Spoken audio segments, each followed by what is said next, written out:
Menurut keyakinan Bang Bets, hal paling merusak di muka bumi ini bukan bom atom, bukan senjata biologis, malahan bukan senjata. Hal paling merusak di muka bumi adalah hal yang menginisiasi adanya perang, yang selanjutnya menginisiasi pembuatan senjata-senjata yang lebih efisien dan mematikan. Dan yang paling ironis nih, adalah hal yang paling berbahaya di dunia ini adalah hal yang memunculkan sistem yang namanya harapan. Udah tahu belum itu apa? Jawabannya adalah ekspektasi. Loh, kok ekspektasi? Iya, karena lewat ekspektasi sebuah harapan muncul. Lewat harapan muncul ideologi agar sebuah kondisi harus terpenuhi agar segala sesuatunya bisa berjalan dengan mulus. Lewat ideologi lahirlah perang. Akibat suatu bangsa merasa dengan ideologi milik mereka, dunia akan jauh lebih baik, dan itu ditolak oleh bangsa yang lain karena mereka juga punya ideologi masing-masing. Dari perang, lahirlah senjata, taktik, dan teknologi yang terus maju. Masalahnya, teknologi yang terus maju tak lain dan tak bukan dengan tujuan untuk mendahului bangsa lain, bahkan mendahului teman kita sendiri. Dengan ekspektasi bahwa jika kita di depan, kita akan bahagia. Masalahnya, ekspektasi membunuh hubungan harmonis dalam keluarga.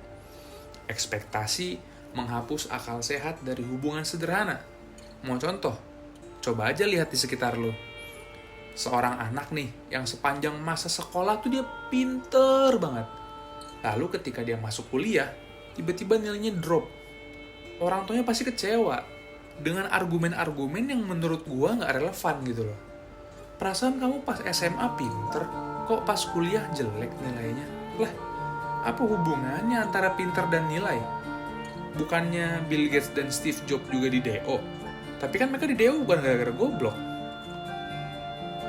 Tapi karena ekspektasi yang dibangun sejak SD hingga SMA, sebuah ekspektasi yang tidak dibangun oleh anak itu, begitu ia gagal, seakan semua salah dia.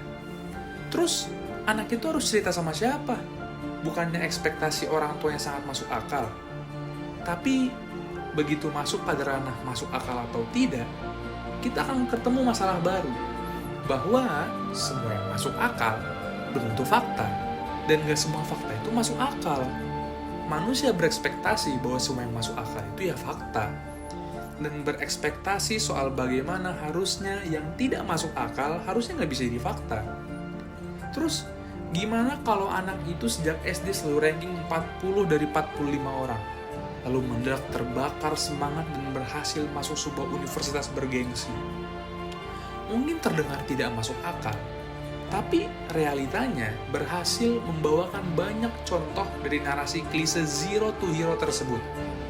Dan dengan rendahnya prestasinya sejak SD, membuat ekspektasi atas dirinya pun menjadi turun. Dan lihat, hanya bermodalkan ekspektasi, kita berhasil membangun narasi bahwa menjadi pintar itu buruk, dan menjadi bodoh itu tidak terlalu buruk. Atau, mari ambil contoh yang pernah gua alamin sendiri. Sewaktu SMP, gua termasuk orang yang jago matematika. Lalu suatu waktu, gua salah dalam menjawab soal. Tapi, guru gua merasa itu sebuah hinaan gitu loh. Dan guru gua pun marahin gua dan ngelempar buku gua. Sebenarnya emang absurd karena nggak ada hubungannya antara jawaban yang salah dan ngehina guru. Tapi, lihatlah bahwa kepintaran gua dalam matematika membuat satu kesalahan gua menghapus semua hal-hal benar yang gua lakukan. Masa lalu seharusnya tidak boleh mendefinisikan seseorang hari ini. Dan apa yang terjadi hari ini tidak seharusnya mendefinisikan dia di hari esok. Lalu misalnya ada seorang siswa dan masih pada guru matematika yang sama. Seorang siswa yang bermasalah, yang malas-malasan, tiba-tiba menghilang dari kelas. Lalu apakah si guru tadi marah layaknya saat gue jawab soal dengan salah? Apakah guru tersebut membanting pintu atau melempar meja si murid yang hilang dari kelas ini? Nyatanya kan enggak. Kenapa? Karena sejak awal ekspektasi terhadap anak ini memang rendah. Dan lihat, dengan ekspektasi kita berhasil menuliskan narasi kedua soal bagaimana pintar rupanya bukan hadiah. Masalahnya itu nggak berhenti di ruang kelas sekolah. Virus ekspektasi ini bermutasi, tumbuh subur di setiap level hubungan manusia, bahkan di transaksi yang seharusnya paling rasional sekalipun. Atau ambil contoh lagi deh, di strata yang lebih tinggi antara mahasiswa dan dosen. Saat dosen berhalangan hadir, dia berekspektasi bahwa mahasiswa harusnya belajar mandiri. Ini kan bukan sekolah biasa, ini universitas. Tapi di sisi mahasiswa, mereka berekspektasi bahwa UKT yang mereka bayar mahal-mahal bukan sekedar untuk membeli gelar, harusnya ada impact nyata, fasilitas yang bagus, dosen yang hadir dan kompeten. Maka saat dosen tidak hadir, ekspektasi mahasiswa malah terlanggar. Nilainya jelek, wajar lah orang dosen aja bolos. Sementara dosen menyalahkan mahasiswa yang dianggap malas dan menggunakan otoritasnya untuk membenarkan ketidakhadirannya.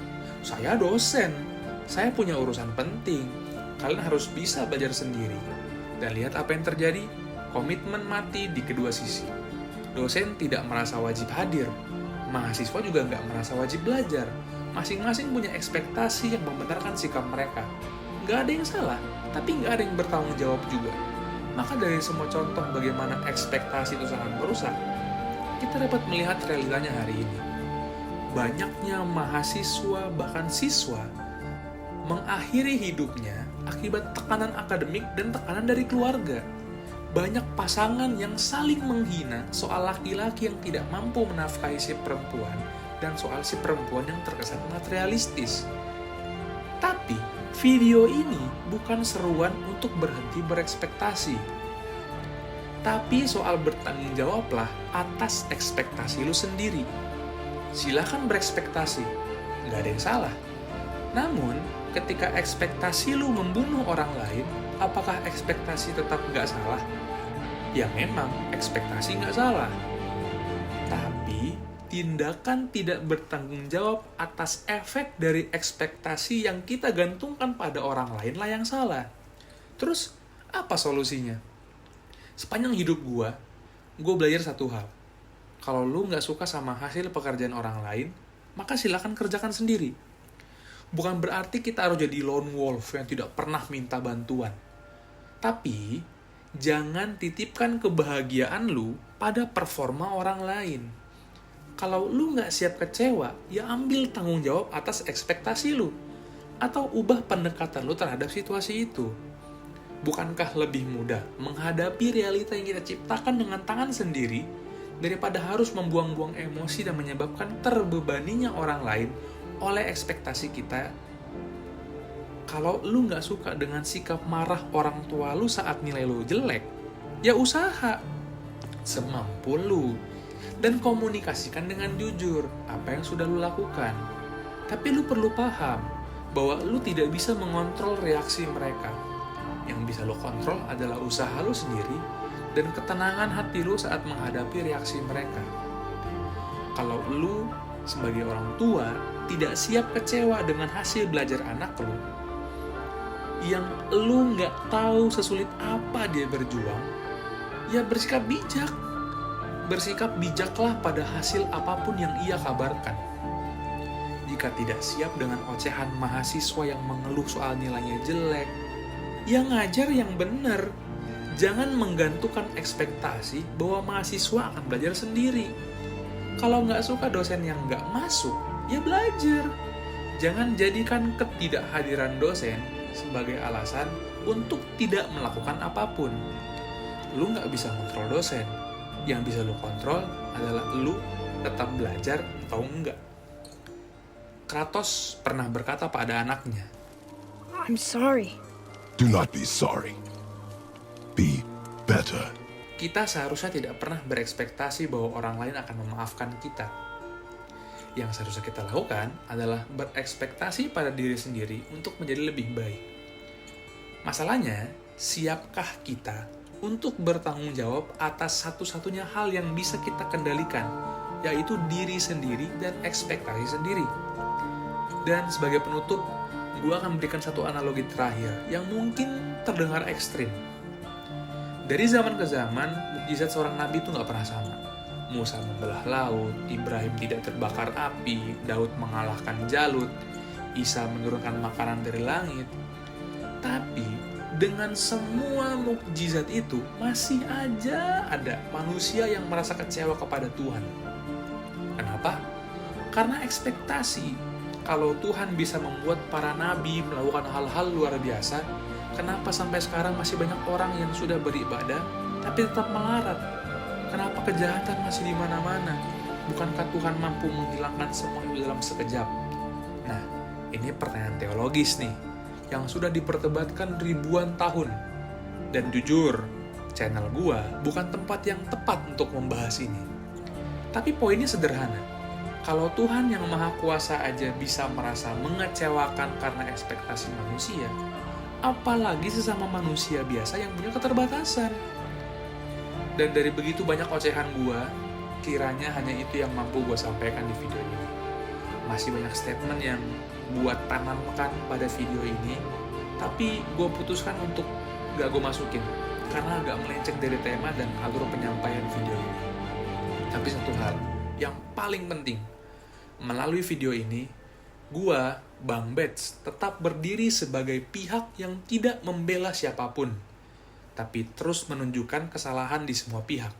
Karena selama ribuan tahun, menurut gua, manusia hanya mencari solusi tanpa memahami apa yang salah dan siapa yang harus bertanggung jawab atas apa yang salah. Dan kalau kita nggak tahu apa yang salah, gimana kita bisa memperbaikinya? Mungkin segitu aja. Seperti biasa, kalau lu kurang suka, maka ya udah, mau komen, mau dislike juga nggak apa-apa. Tapi kalau lu suka, maka sebuah like, share, dan subscribe akan sangat gua apresiasi. Hit hard, hit often.